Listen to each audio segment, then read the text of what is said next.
Have you ever wondered why visiting others can become more complicated as we age? If you're in your 60s, 70s, or even 80s, you may have noticed that social interactions aren't as simple as they once were. In this video, we'll explore the delicate balance between personal boundaries and social interaction, uncovering how even well-meaning visits can sometimes lead to misunderstandings. Our story begins with the concept of solitude, which many find peace in as they grow older. But solitude doesn't mean loneliness. It's about respecting your own space and the space of others. As we delve into this topic, we'll share wisdom on maintaining your inner peace and social balance while keeping family relationships strong. You'll hear real-life examples of how small social cues can be missed, leading to awkward or even strained interactions. But don't worry, by the end of this video, you'll have learned the life lessons to navigate these situations gracefully. And here's the best part.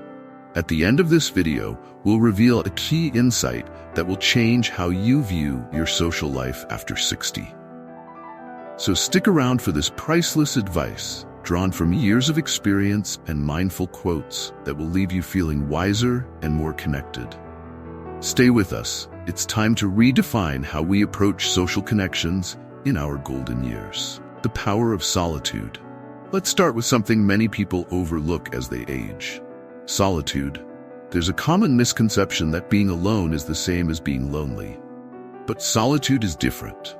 It's a choice, a way to find inner peace amidst the noise of daily life.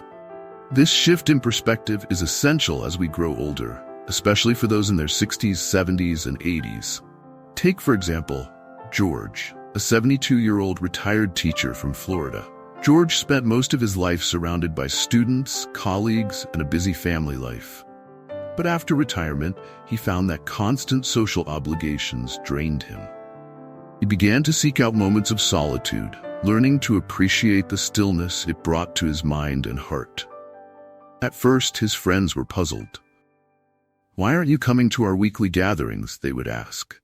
But George had realized something that took them time to understand.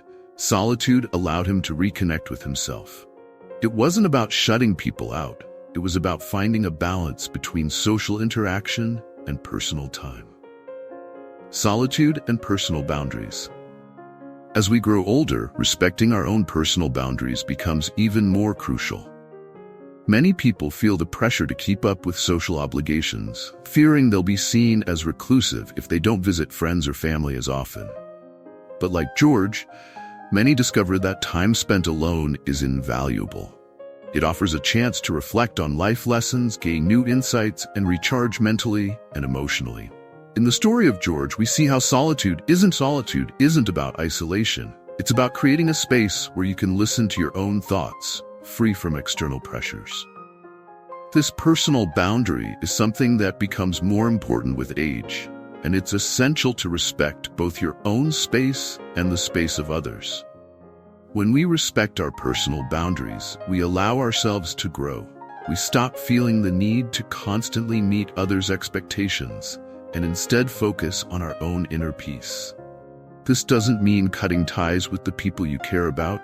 It's about finding harmony between time spent with others and time spent with yourself. Solitude brings inner peace. Solitude brings a sense of calm that can be transformative. For example, Susan, a 68-year-old widow from California, had always been the life of the party.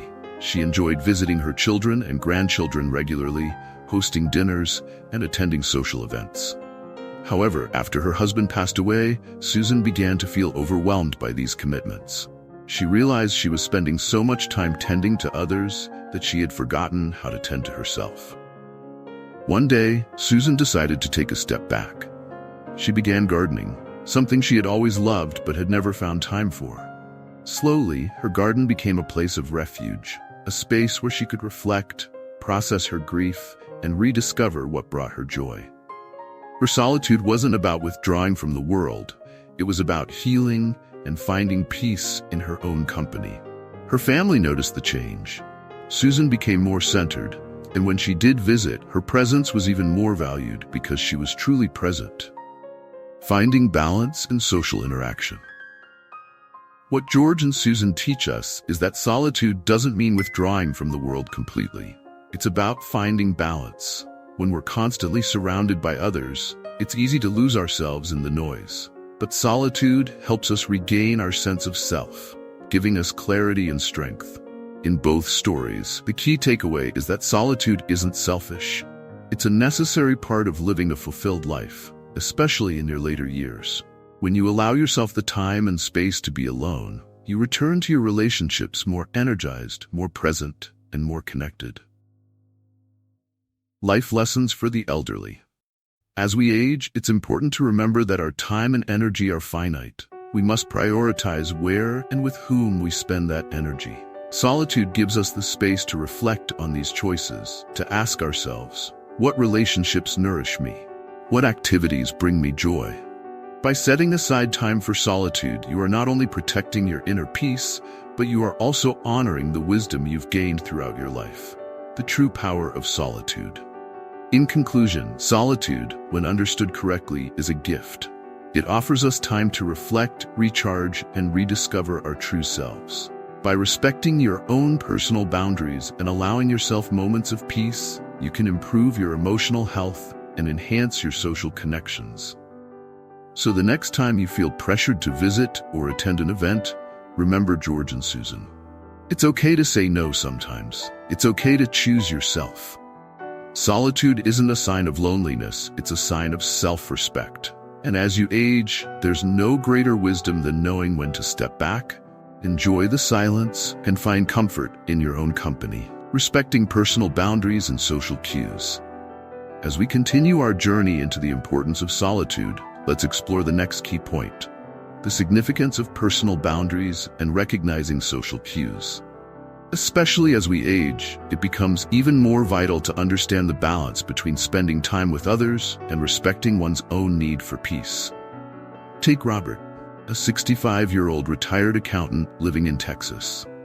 Robert, like many his age, enjoyed visiting old friends and family after his retirement. He found joy in reconnecting, sharing stories, and keeping those bonds alive. However, over time, he noticed something strange. While his friends and relatives were always polite, there was often a subtle discomfort, a fleeting glance at the clock, an excuse about needing to run errands. Robert, though not wanting to admit it, had begun to miss these social cues. Misunderstanding social cues. What Robert didn't initially realize was that not everyone had the same level of energy for frequent visits. Many of his friends, especially those with families or health issues, didn't always feel up to hosting guests regularly. But being the kind person he was, Robert took their politeness as genuine enthusiasm.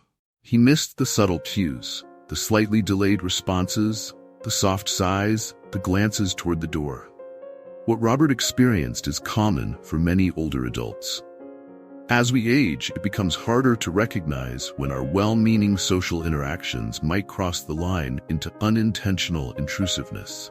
The ability to read social cues is crucial, especially in maintaining social balance. This isn't about avoiding people, but rather learning when to give others space and when to engage. Understanding personal boundaries is a two-way street, knowing when to step back as well as when to reach out. Learning from misunderstandings. Robert's story didn't end in isolation or resentment, though. After one particular visit where he could tell his friend's wife seemed unusually distracted, he began reflecting on his interactions. He realized that while his intentions were always good, he hadn't been fully attuned to the needs of others.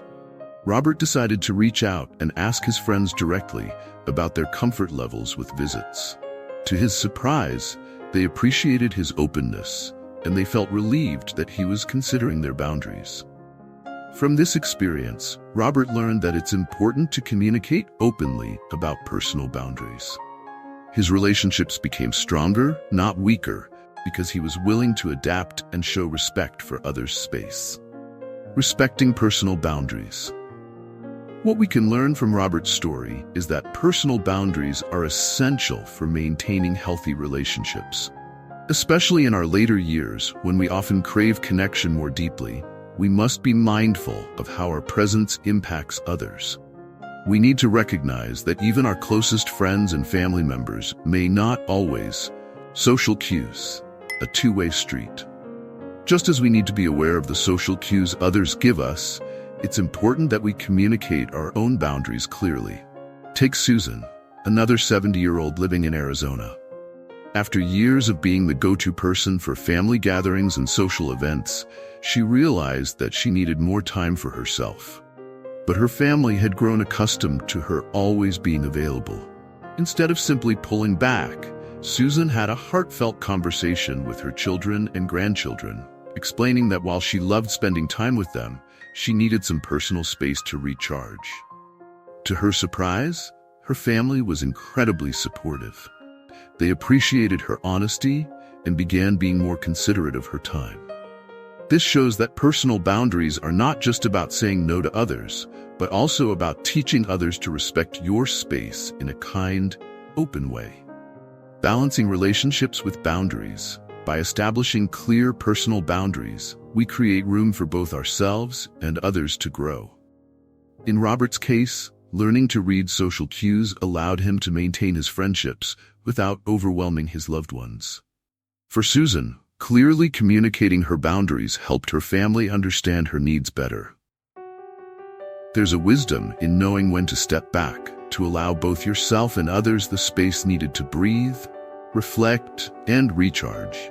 By respecting personal boundaries, we not only preserve our own inner peace, but we also strengthen our family relationships. The power of mindful interaction. In the end, recognizing social cues and respecting personal boundaries is about maintaining balance in our interactions. When we honor the space and time of others, we create healthier, more fulfilling connections.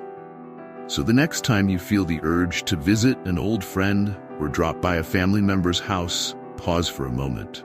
Consider whether they might need their own time, just as you sometimes do. And remember, it's not about distancing yourself. It's about being mindful of when and how to connect in ways that bring joy and strengthen relationships. By doing this, you'll ensure that your presence is always appreciated, and your relationships will be built on a foundation of respect and understanding. This is the true balance of social interaction in our later years. Misunderstandings from frequent visits. As we get older, the way we interact with friends and family changes, but not always in ways we expect. One of the most common issues among those in their 60s, 70s, and beyond is the potential for misunderstandings that arise from frequent visits. While our intentions may be good, our actions sometimes send the wrong message, especially when we're not paying attention to subtle social cues. Let me share a story about Alice, a 74-year-old grandmother from Ohio. Alice had always been close with her daughter, Emma, and after retirement, she found herself with more free time. She began visiting Emma and her family almost every week. Alice thought she was being helpful, offering to cook, help with the kids, and simply be present. However, after a few months, Alice began to sense something was off. Emma, who had always been warm and welcoming, started to seem distant, often too busy to spend time with her mother during these visits.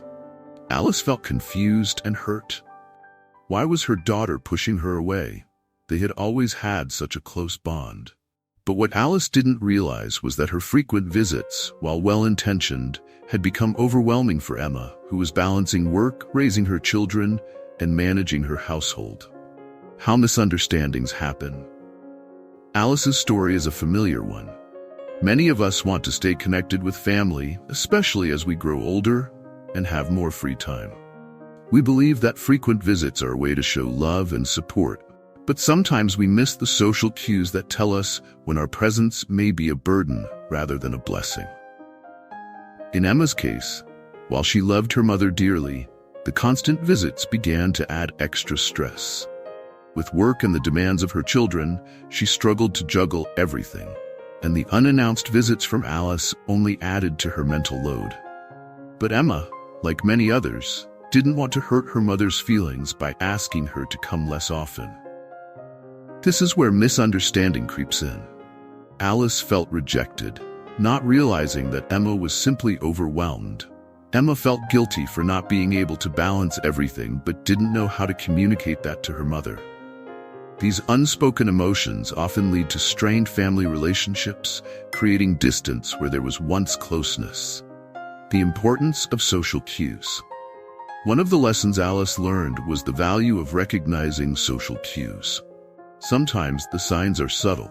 An offer to meet in a neutral location like a cafe instead of at home, a comment about being busy, or a suggestion to call ahead before stopping by.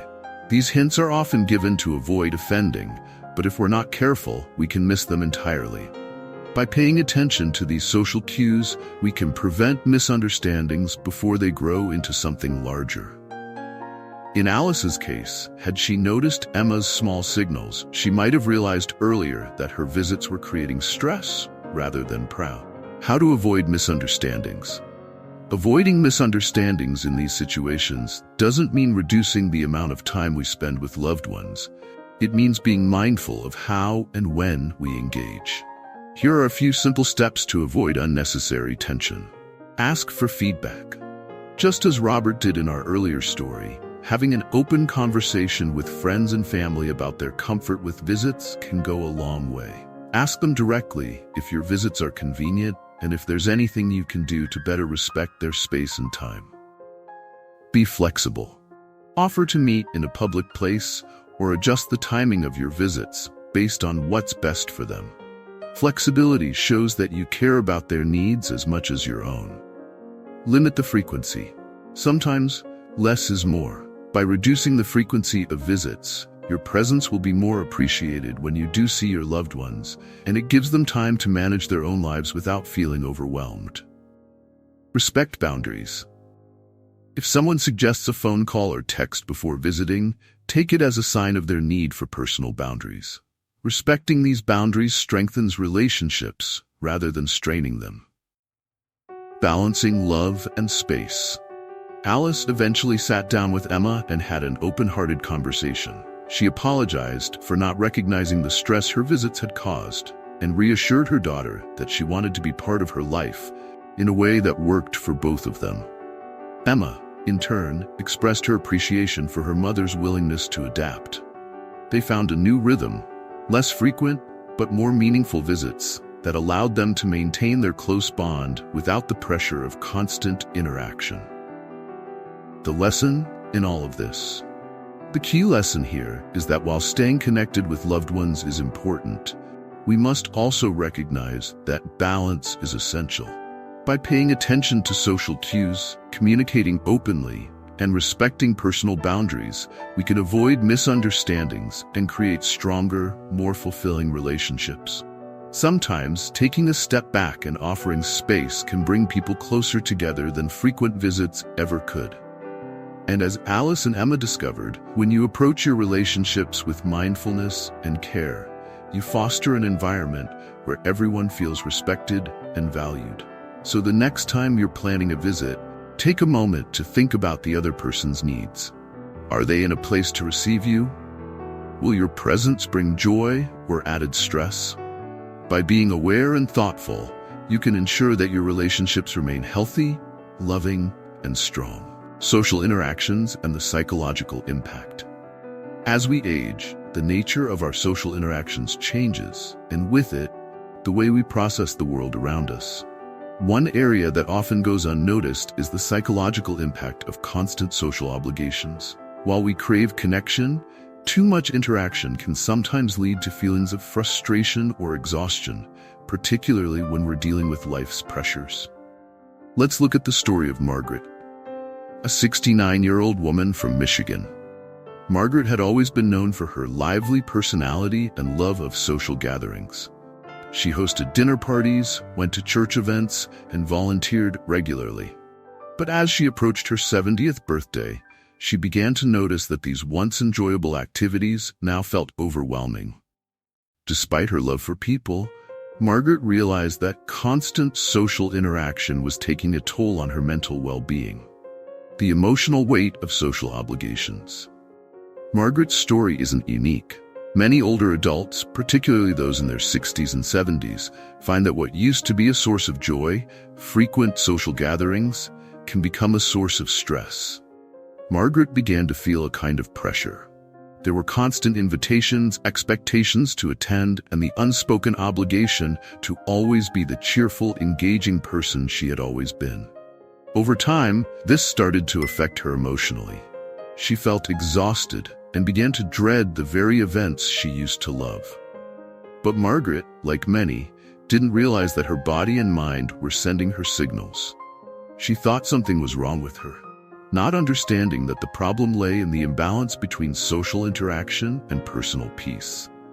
Balancing social interaction with inner peace. Margaret's story illustrates a common struggle: the need to balance social interaction with inner peace.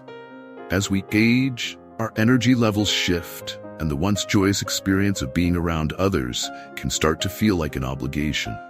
It wasn't until Margaret confided in her friend Linda that she realized the importance of stepping back. Linda, who was a bit older and had gone through a similar phase, shared her own experience. She reminded Margaret that it was okay to say no sometimes, to take a step back, and to prioritize her own inner peace. Linda's advice gave Margaret the permission she needed to slow down. Economic differences and social pressure. There's another layer to this issue. Social interactions can also be complicated by economic differences among friends and family. Take the story of Joe, a 72-year-old retired engineer living in Nevada. Joe had a close group of friends from his working days, but as they retired, their financial situations diverged. Some had large pensions and could afford lavish vacations, while Joe lived modestly on his retirement savings. At first, Joe tried to keep up with his friends, going on group trips, eating out at expensive restaurants, but he soon realized that the psychological toll of social expectations. What Joe and Margaret both experienced was the psychological impact of trying to meet social expectations.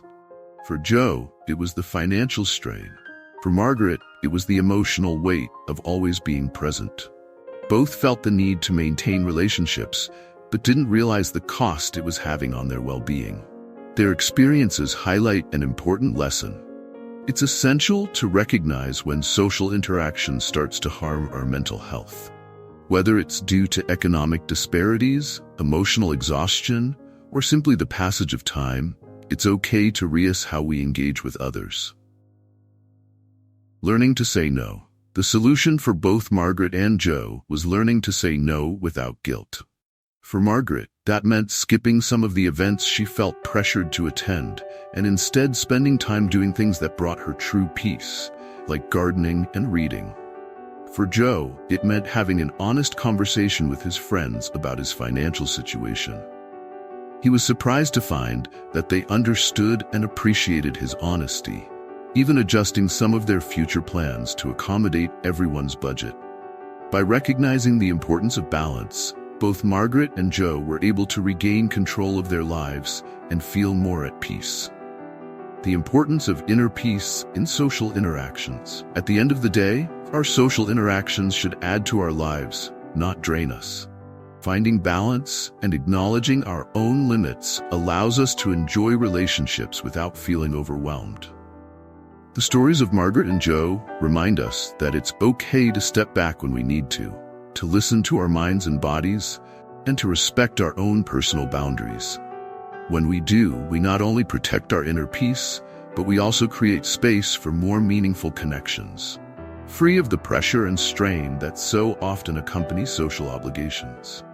By understanding this, we can lead more fulfilled, peaceful lives as we age, maintaining relationships that truly enrich us. The role of words in family relationships. Words carry immense power, especially within the context of family relationships. As we grow older, our words can either strengthen these bonds or, unfortunately, cause rifts. The way we communicate with our loved ones, particularly as we age, requires extra care and mindfulness. What we intend to say and how it's interpreted can sometimes diverge, leading to misunderstandings that can strain even the closest of relationships. Let me introduce you to David, a 75-year-old retired professor from New York. David had always prided himself on being well-spoken. His career and education had been built on his ability to communicate clearly and effectively. But within his family, David began to realize that words, no matter how carefully chosen, could still be misunderstood. A well-meaning comment gone wrong.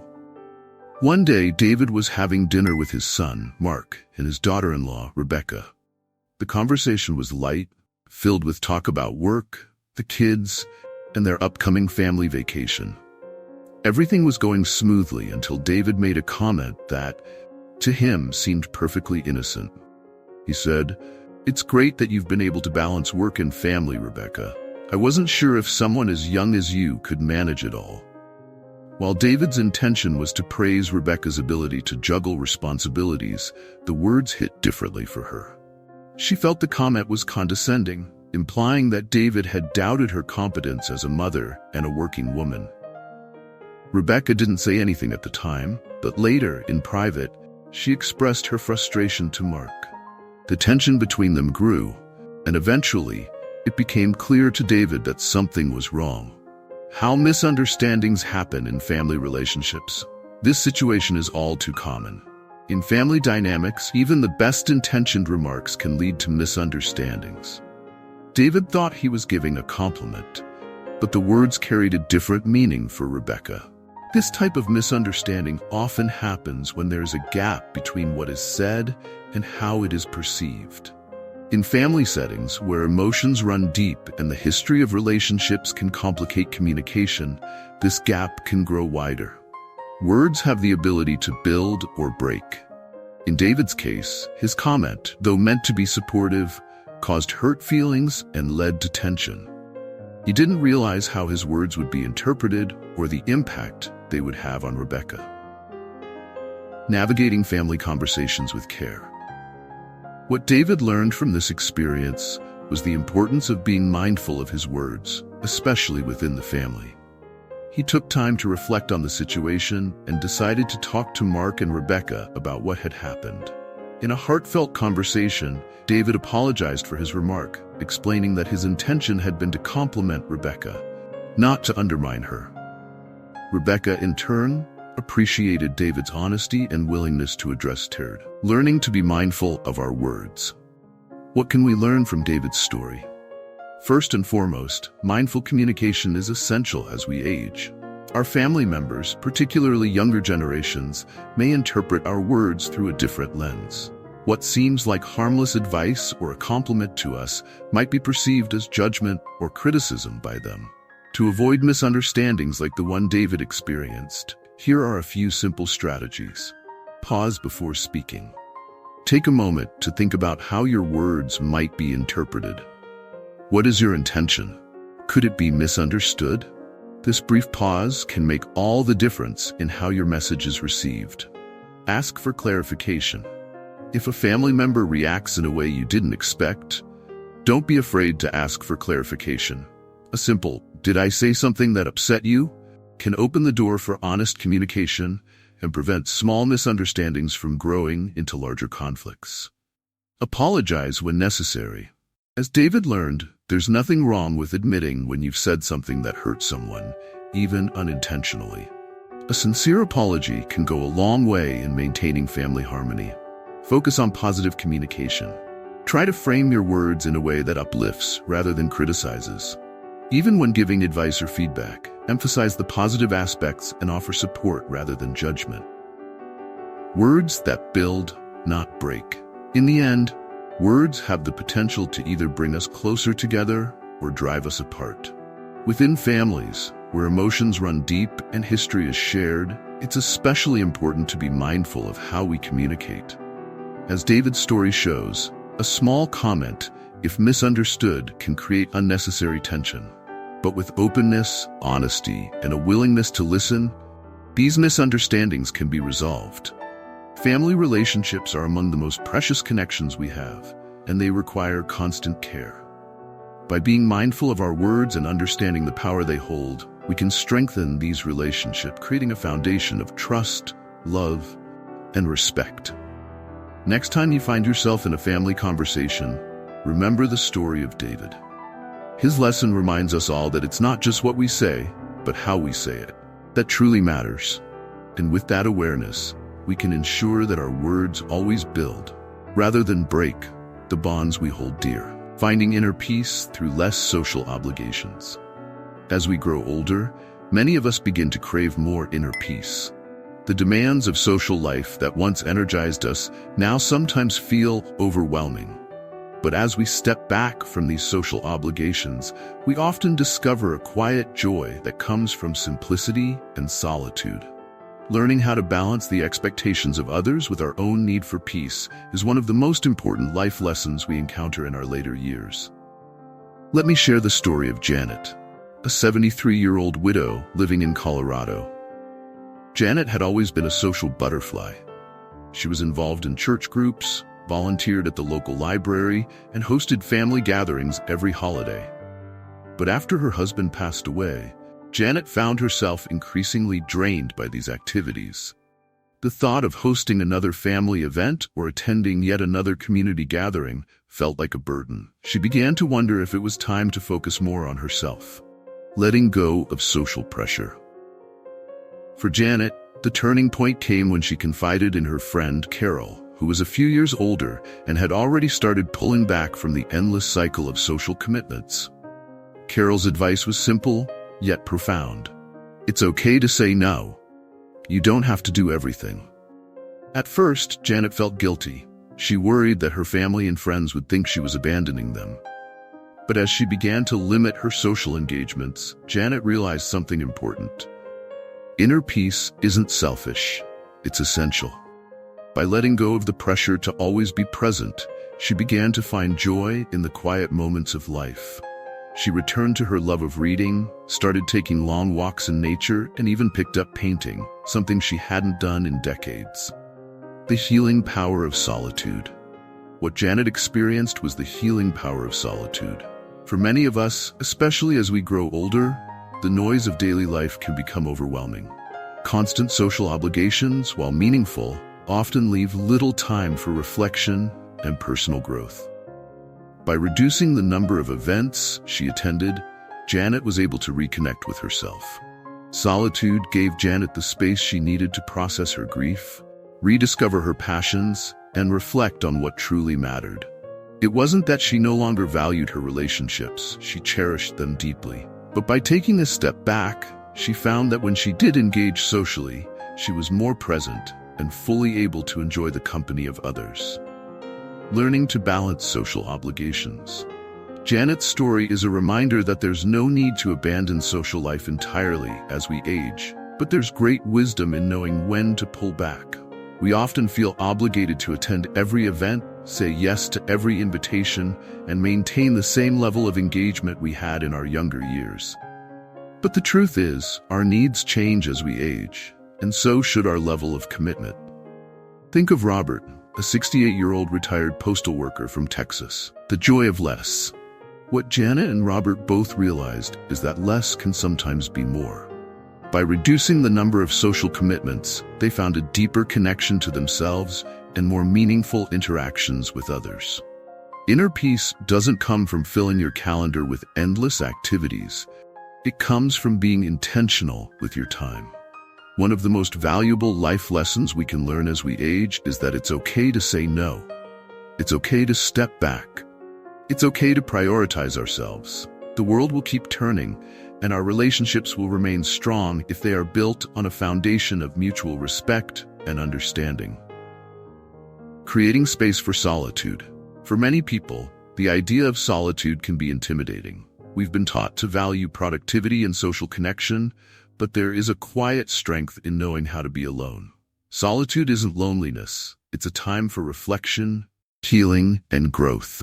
In Janet's case, solitude allowed her to grieve the loss of her husband in her own time. For Robert, it gave him the space to focus on his health and well-being. Both found that by stepping back from constant social obligations, they were able to embrace the present moment more fully and cultivate a deeper sense of inner peace. The gift of simplicity. As we age, life naturally becomes simpler, and that simplicity is a gift. By letting go of the need to constantly be social, we give ourselves the freedom to explore who we are outside of our roles in the lives of others. we rediscover what brings us joy, what calms our minds, and what truly matters. The stories of Janet and Robert remind us that finding inner peace isn't about withdrawing from life. It's about creating space for the things that nourish our souls. In doing so, we enrich our relationships, our health, and our happiness.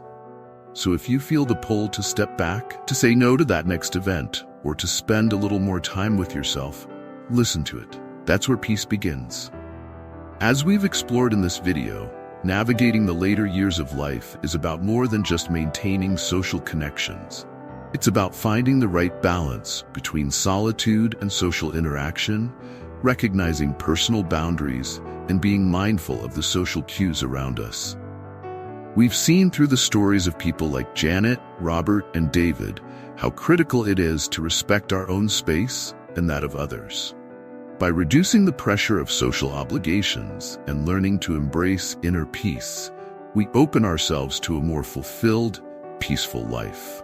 It's important to remember that stepping back doesn't mean we are retreating from life. Instead, it allows us to engage more deeply with the moments that matter, with the people who matter most. As you move forward, consider how these lessons might apply to your own life. Are there areas where you can let go of unnecessary pressures? Can you find peace in moments of solitude? And can you communicate more clearly in your family relationships?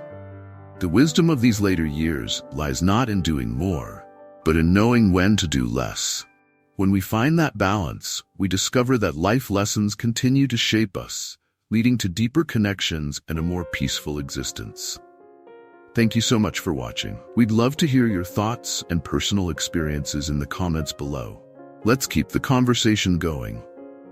If you found the stories and lessons in this video helpful, make sure to subscribe to our channel so you won't miss any of our upcoming content. We're here to share more life lessons and mindful wisdom that can bring more peace and joy into your life. Stay with us as we continue this journey together.